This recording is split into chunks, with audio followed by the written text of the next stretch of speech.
నాటిక star స్పాండెడ్ banner America జాతీయ గీతానికి సంబంధించినది. రాయడానికి దారితీసిన పరిస్థితులు, జాతీయ గీతం యొక్క ఆవశ్యకత, అలాగే మనందరికీ తెలియని ఒక అంశం భారతదేశ పాత్ర గురించి తెలుసుకుందామా?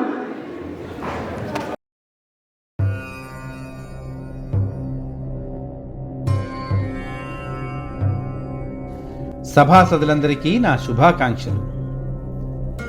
రామాయణాన్ని చూశాను, మహాభారతాన్ని కూడా చూశాను. తర్వాతి రోజుల్లో భారత అమెరికా దేశాల స్వాతంత్ర పోరాటాన్ని కూడా చూశాను. మరి నేను ఎవరిని? కాలపురుషుడిని. ఈరోజు మీలో చాలామందికి తెలియని ఒక చరిత్రను చూపిస్తాను. సుమారు 210 సంవత్సరాల క్రితం బ్రిటిష్ అమెరికా సేనల మధ్యన యుద్ధం జరిగింది. బ్రిటిష్ సేనలు వైట్ హౌస్ని, క్యాపిటల్ భవనాల్ని తగలబెట్టాయి. అప్పట్లో అమెరికా ప్రెసిడెంట్ అయిన జేమ్స్ మాడిసన్ గారు తన సతీమణి డోలీ మాడిసన్తో కలిసి వాషింగ్టన్ నగరాన్ని వదిలి ఉత్తర వర్జీనియా ప్రాంతానికి పారిపోయాడు. బ్రిటిష్ సేనలు బాల్టిమోర్ సమీపంలో ఉన్న మెహెన్రీ కోటని నేల, నీటి మార్గాల ద్వారా ఆక్రమించుకోవడానికి బయలుదేరాయి. దారిలో అప్పర్ మార్ల్బరో నగరంలో నివసిస్తున్న డాక్టర్ విలియం బీన్స్ అనే ఆయన ఇంటిలో తలదాచుకున్నాయి. పలహారానికి వెళ్ళి సమీపంలో ఉన్న బాల్టిమోర్ గవర్నర్ గారి తోటని నాశనం చేశాయి. దానితో ఆగ్రహించిన ఆయన బ్రిటిష్ సేనల ఆచూకీ తెలిపి వారిని అమెరికా సేనలకు పట్టించమని ఆజ్ఞ జారీ చేశాడు. డాక్టర్ బీన్స్ గారు అతని స్నేహితుల ద్వారా కొందరిని పట్టించిన విషయం తెలిసి బ్రిటిష్ సేనలు ఆయన బంధించడానికి రాబోతున్నాయి. ఈ విషయం బీన్స్ భార్య అయిన సారా గారికి తెలిసి ఆ విషయం భర్తకి చేరవేయడానికి ఇంటికి వస్తోంది. ఇక ముందు జరగబోయేది చూడండి.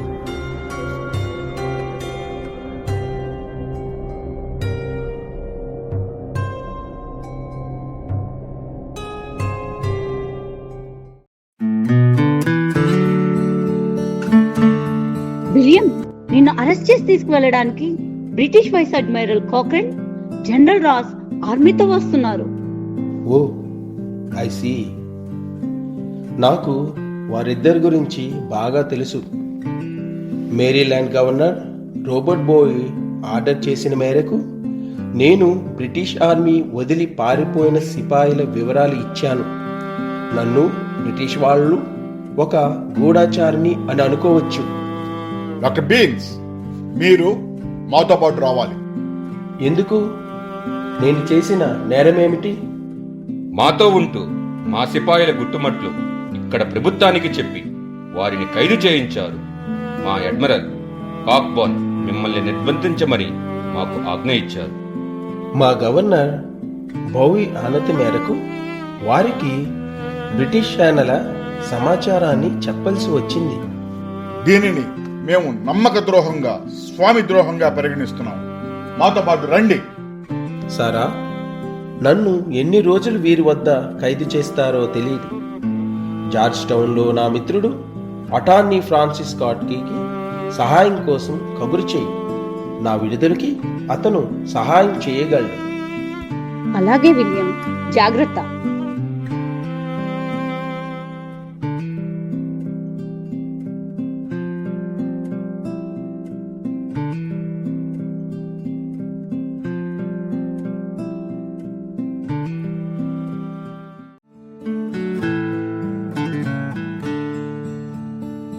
మేరీ, ఈ వార్త విన్నావా? బ్రిటిష్ సేన మన రాజధాని వాషింగ్టన్ డీసీలో ఉన్న వైట్ హౌస్, క్యాపిటల్ భవనాల్ని తగులపెట్టారు. President Madison, first lady Dolly Madison DC వదిలి మేరీల్యాండ్కి వెళ్లారట. Oh God bless America. ఈ యుద్ధం త్వరగా ముగియాలని కోరుకుంటున్నా. మిత్రుడు డాక్టర్ బీన్స్ను కూడా అరెస్ట్ చేశారట. సారా కబురు పంపింది. ఇప్పుడెలా? ఫ్రాన్సిస్, డాక్టర్ బీన్స్ ని విడిపించడానికి ఏం చేద్దాం అనుకుంటున్నావు? బ్రిటిష్ మరియు అమెరికా ఖైదీల మార్పిడిని చూసే కల్నల్ జాన్ స్కిన్నర్ కి కబురు చేశా. ఇదిగో మాటల్లోనే ఆయన వచ్చారు. హలో మిస్టర్ కీ, ఎలా ఉన్నారు? ఏమిటి నాకు కబుర్ చేశారు? కల్నల్ స్కిన్నర్, నా మిత్రుడు డాక్టర్ బీన్ని బ్రిటిష్ ఆర్మీ నిర్బంధించి వారి యుద్ధ నౌక మిండెన్లో ఉంచారట. అతన్ని మీ సహాయంతో విడిపిద్దామని నా ఆకాంక్ష. అయితే రేపు ఉదయం vice admiral Cochrane general రాస్ని Minden నౌక మీద కలుద్దాం. నేను వారికి మన రాక తెలుపుతూ కబురు పంపుతా. Thanks colonel Skinner.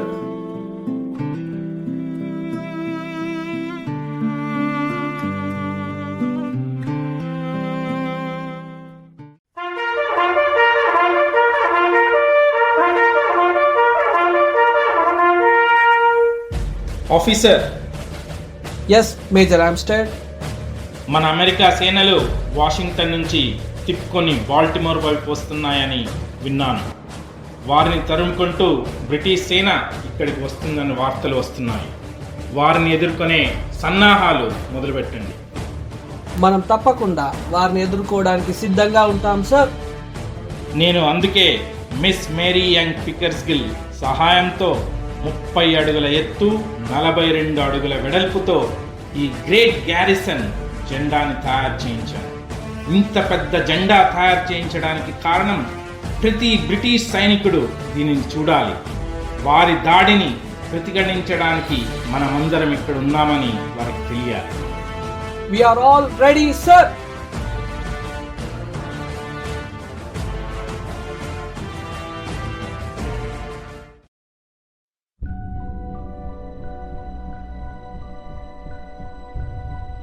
ఫ్రాన్సిస్ స్కాట్కి కొల్నల్ స్కిన్నర్తో కలిసి తమ మిత్రుడైన డాక్టర్ బీన్స్ని విడిపించడానికి vice admiral Cochrane, general Ross ఉన్న యుద్ధనౌక హెచ్ఎంఎస్ మిండెన్లోకి వెళ్లారు. అప్పటికే బ్రిటన్, అమెరికా సేనలు యుద్ధానికి సన్నద్ధమై ఉన్నాయి. ఇప్పుడు మీరు చూడబోయేది అమెరికా చరిత్రలో ఒక ముఖ్యమైన ఘట్టం.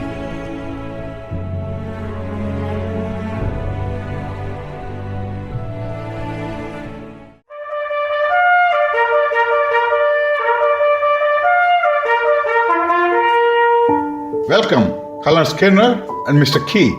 Thank you vice admiral Cochrane. మా అభ్యర్థనను మన్నించి కలిసినందుకు ధన్యవాదము. మీ అభ్యర్థన వివరాలని చదివాము. డాక్టర్ బీన్స్ మమ్మల్ని వెన్నుపోటు పొడిచిన అమెరికా గూఢాచారి. మేము అందువలననే అతనిని నిర్బంధించడం జరిగింది. ఇతనికి సహాయం చేసిన తోటి doctors William Hill and Philip Wims ని అరెస్ట్ చేసి మరలా వదిలివేశాం. కానీ డాక్టర్ బీన్స్ చేసిన తప్పిదం క్షమార్హం కాదు. బాల్టిమోర్ గవర్నర్ బౌయి ఆజ్ఞను డాక్టర్ బీన్స్ ఎలా ఉల్లంఘిస్తారు? ఆయన ఆనతి మేరకే అతను మీ సేనల వివరాలను గవర్నర్కు తెలియజేశారు.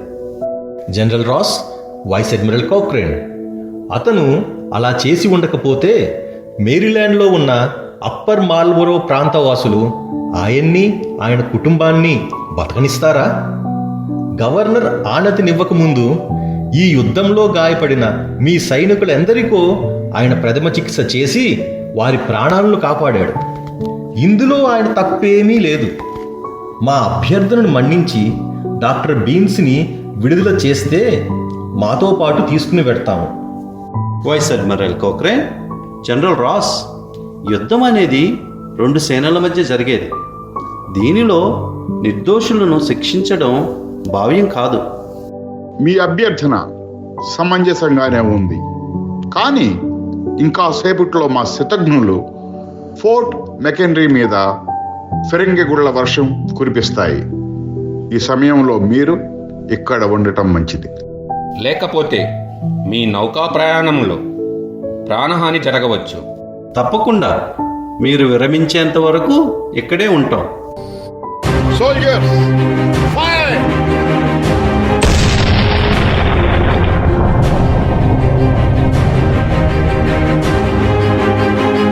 Soldiers, fire!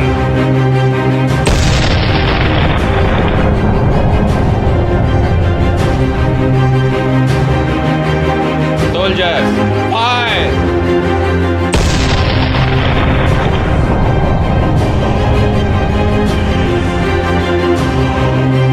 Fire!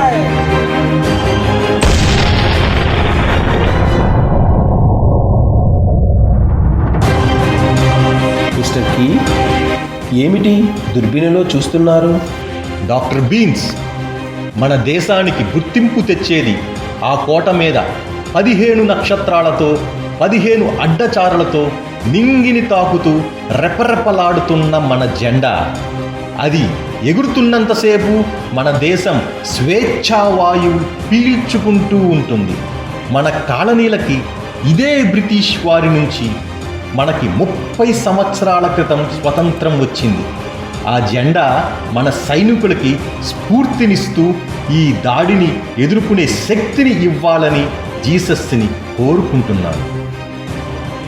Doctor beans, colonel Skinner, మీ దగ్గర తెల్ల పేపర్ ఉందా? లేదు మిస్టర్ కీ. ఎందుకు? వందల శతజ్ఞుల పొగల మధ్యలో ధగధగలాడుతూ మన సైనికుల శౌర్య ప్రతాపాలను తెలియచేస్తూ రెపరెపలాడుతున్న మన జెండా. అదిగో నా మదిలో కవిత మెదులుతుంది. మర్చిపోయేలోపు రాయాలని ఉంది. మిస్టర్ కీ, మీ దేశభక్తికి జోహార్లు. నా దగ్గర ఈ ఎన్వలోప్ ఉంది. దీని మీద రాస్తా.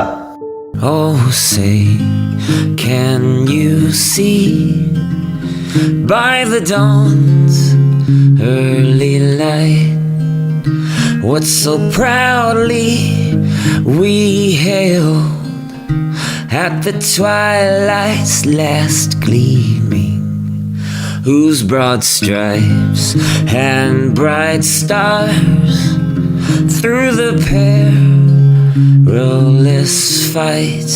Colonel Skinner and mister Key, శుభాకాంక్షలు. మీ దేశ సేన ఎంతో శక్తివంతమైన స్ఫూర్తి కలిగినది. మేము యుద్ధాన్ని ఆపివేస్తున్నాం. మీరిక ఆనందంగా వెళ్ళవచ్చు. ధన్యవాదములు వైస్ అడ్మిరల్ కోక్రేన్, జనరల్ రాస్, మీ ఆతిథ్యానికి, మీరు చేసిన సహాయానికి.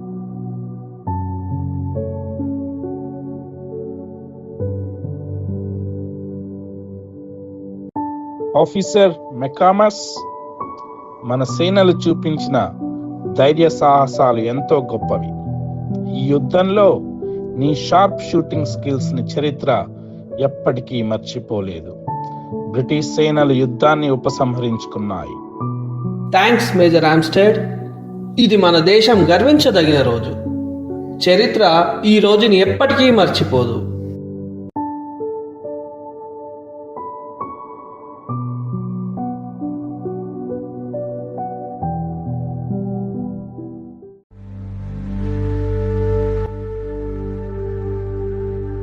యుద్ధం అయితే ముగిసింది, కానీ అసలు కథ ఇప్పుడే మొదలవుతుంది. ఫ్రాన్సిస్ స్కాట్కి రచించిన కవిత తర్వాత రోజు అన్ని వార్తాపత్రికల్లో ప్రచురితమై ఎంతో గొప్ప పేరు తెచ్చుకుంది. ఈ విషయాన్ని గమనించి అటార్నీ, సంగీత ప్రియుడు అయిన కీ బావమరిది జోసెఫ్ నికల్సన్ గారికి ఒక గొప్ప ఐడియా వచ్చింది. ఇక ఆలస్యం ఎందుకు, అదేమిటో చూసేద్దాం.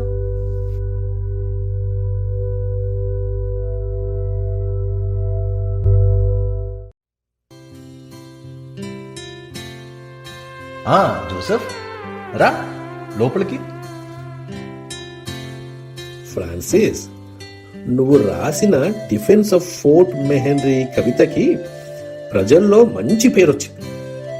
ఇది ఇక్కడితో ఆగకూడదు. దీనిని ఒక పాట రూపంలో చేసి ప్రదర్శనలిస్తే మన ప్రజల మనస్సుల్లో ఒక ఉత్తేజాన్ని కలిగిస్తుంది. ఏమంటావు? తప్పకుండా. నువ్వు వచ్చినప్పుడే ఏదో ఇటువంటి పని మీదే వచ్చావని అనుకున్నా.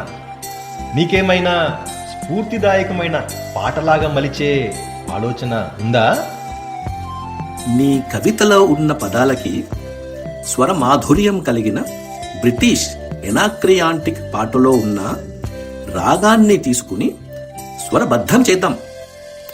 నువ్వు డిఫెన్స్ ఆఫ్ ఫోర్ట్ మెహెన్రీ పేరుతో రచించిన ఈ కవిత స్టార్ స్పాంగిల్డ్ బ్యానర్ అన్న పేరుతో వచ్చే అక్టోబర్ 19వ తారీఖున బాల్టిమోర్లో ఉన్న హాలీవుడ్ స్ట్రీట్ థియేటర్లో తొలి బహిరంగ ప్రదర్శన ఇవ్వడానికి ఏర్పాటు చేశాను. రానున్న కాలంలో దేశభక్తి గేయంగా ఈ కవిత చరిత్రలో నిలిచిపోతుంది. జోసెఫ్, ధన్యవాదాలు. సంవత్సరాలు మారిన ఈ గేయం వల్ల దేశ ప్రజలు యుద్ధంలో పోరాడిన సేన పరాక్రమాలు, జాతి గొప్పదనం, జెండా పట్ల గౌరవం, దేశ ఔన్నత్యం గురించి తెలుసుకుంటారు.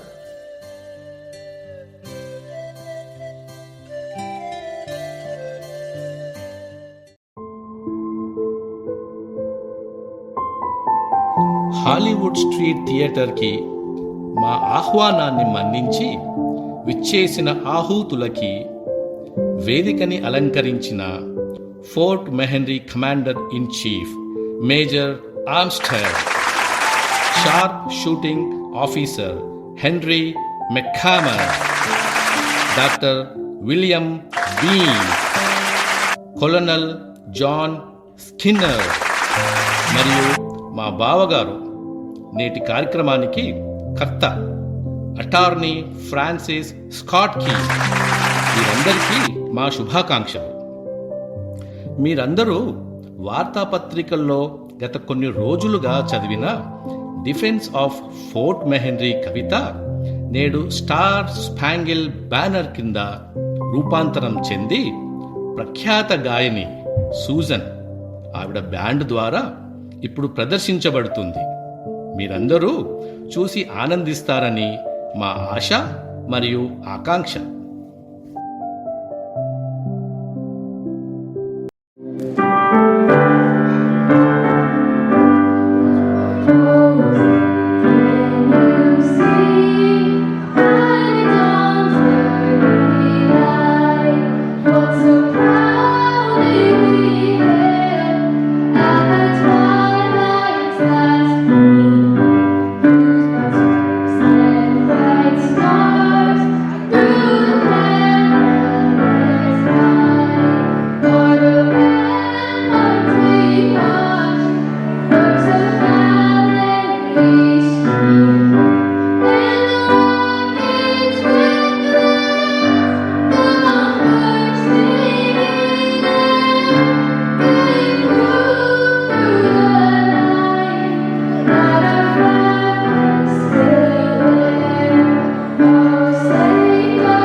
ఈ అవకాశాన్ని మా అందరికీ ఇచ్చినందుకు thank you mister Joseph and everyone.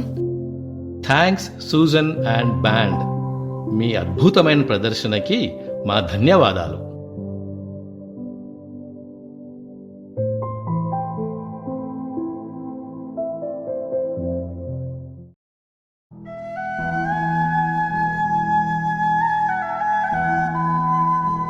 ఆ తర్వాత దేశభక్తిని ప్రేరేపించే ఈ గీతం ఎన్నో చోట్ల ప్రదర్శించబడి అమెరికన్ నావికా దళం యొక్క అధికార గీతంగా 1889 సంవత్సరంలో గుర్తించబడి తరువాత ఎన్నో వ్యవస్థల కోరిక మేరకు అమెరికా సంయుక్త రాష్ట్రాల కాంగ్రెస్ ఈ కవితని జాతీయ గీతంగా గుర్తించడానికి తమ ఆమోదాన్ని తెలిపింది. ఆ రోజు మార్చి 3వ తేదీ 1931 సంవత్సరం. అమెరికా సంయుక్త రాష్ట్రాల 31వ అధ్యక్షుడు హెర్బర్ట్ హూవర్ క్యాపిటల్ భవనంలో సెనేట్ కాంగ్రెస్ సభ్యుల సాక్షిగా ఈ గీతాన్ని జాతీయ గీతంగా ఆమోదిస్తున్న వేళ. మరి చూద్దామా?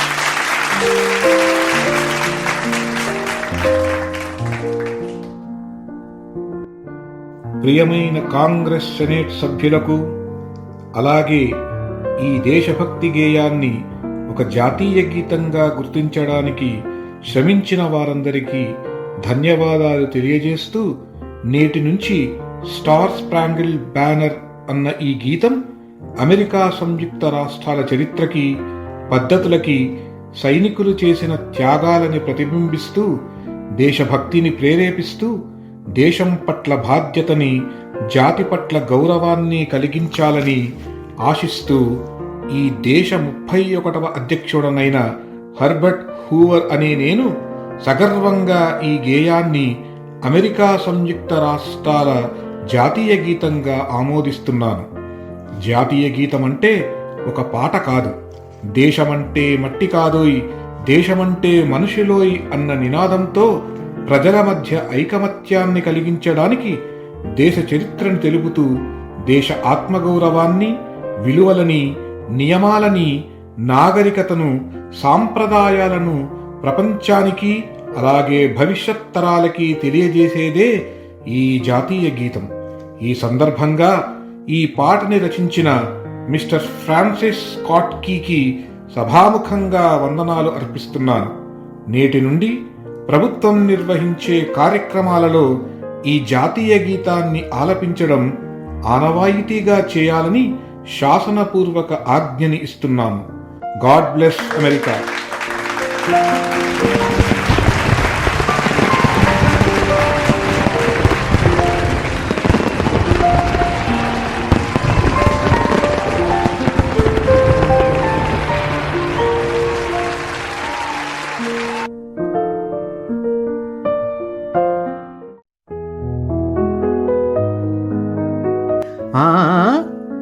అప్పుడే కథ అయిపోలేదు, అసలు విషయం ముందరే ఉంది. కాలపురుషుడినైన నేను అమెరికా చరిత్రని ఎందుకు చూపించాను? ఇందులో భారతదేశానికి పాత్ర ఉందని మీకు తెలుసా?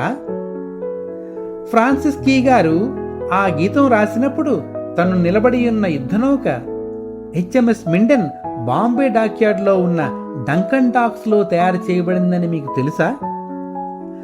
ఆ డాక్యార్డ్ యజమాని పేరు జంషెడ్జీ బొమన్జీ వాడియా. పార్సీ వర్తకులైన వీరు ఆ తరువాత ప్రఖ్యాత వస్త్రాలను తయారు చేసే బాంబే డైయింగ్ కంపెనీ కూడా స్థాపించారు.